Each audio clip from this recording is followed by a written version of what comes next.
Joseph Stefano wrote a few episodes that were never filmed. He left after one season, and the first one that's unfilmed is The Forms of Things Unknown, but it's the original episode that was originally written with an Outer Limits bear or monster in it.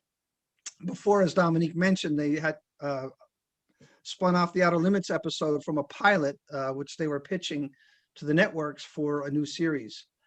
And this one is, quite honestly, no one's ever written or talked about this one, because only until Dominic has released this has it become known, and only when the book is published will it become known. There's no copyright in this. It's never been paid for by ABC to the Stefano family, and therefore is a fresh copyright, and it's a brand new, fully scripted episode written by Joseph Stefano in 1963, which is incredible. The same with the last one, which is Small Wonder Part 2. If you're looking for those last two to watch the episodes, you won't find them. They don't exist. And it's a fully scripted episode. Why Part 2 only? This goes back to your original question too. We had 500 pages to begin with.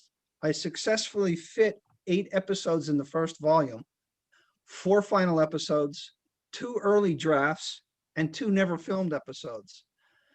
If volume 1 is successful, we'll have a volume 2, and we're trying to mimic that with volume 2 as well.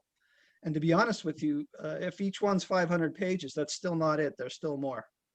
So, for example, I didn't put Small Wonder Part 1 in there.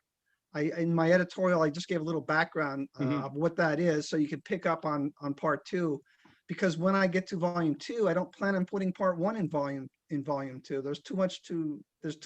There's two other very important episodes that were never filmed that I'd like to include in Part 2. And there's still critical episodes that are not covered in volume 1, like Nightmare. It's probably the most popular episode that exists, and we did that on purpose. Certainly one of the most frightening monsters to appear in any of the episodes. Yep. Well, yeah, very much looking forward to reading that then. So here's hoping we can give this one a good boost in the signal and get the book out there so we can get to reading volume 2. So and beyond, it sounds like. My mom actually took me to the sound stage that what my dad was filming the Nightmare episode on when I was about 5. And cool. We were standing outside of the sound stage, and the Nightmare creature in full costume came out of the sound stage door. And so I grabbed my mom's leg, because this thing is, who had ever seen anything like this? And I diverted my eyes downward, and I could see that he had taken off his feet, and he was wearing tennis shoes. And so I had this realization in that moment, that it couldn't possibly be real, because monsters don't wear Keds. The monster plays tennis. That's great. I love that story.